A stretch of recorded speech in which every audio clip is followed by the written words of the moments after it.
We're seeing announcements from a few sources this morning that the deal is now signed. I think that probably would have happened late last night, I would think, allowing for the 1 hour time difference.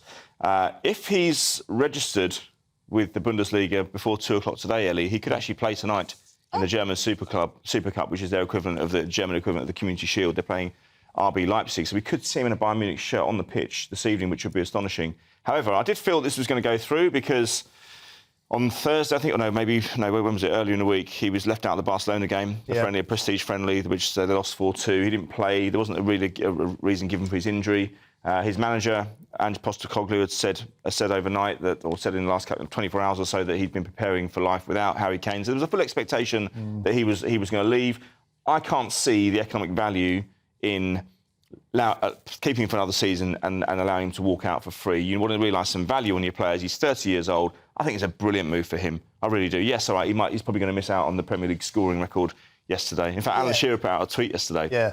Because it's his record out in front. That's right. And he put out a tweet saying he was dressed up like an airline pilot, showing Harry Kane the way to Germany to get him out of England, so he doesn't break the record. But extraordinary move. £94.6 million. He's going to be on 600 grand a week. He's going to a super club who regularly win the Champions League, and they win their domestic league every year. He's going to win trophies. You could argue that he's kind of sacrificing personal glory to win trophies, and I think that it's a brilliant move. I can't believe we're saying cheerio to Kano, mainly because I thought he wanted that immortality. He doesn't need the money. He's got a few bob already, right? But you can't beat the immortality of beating Shearer's goal-scoring record. Do you think this is a temporary blip and he'll be back?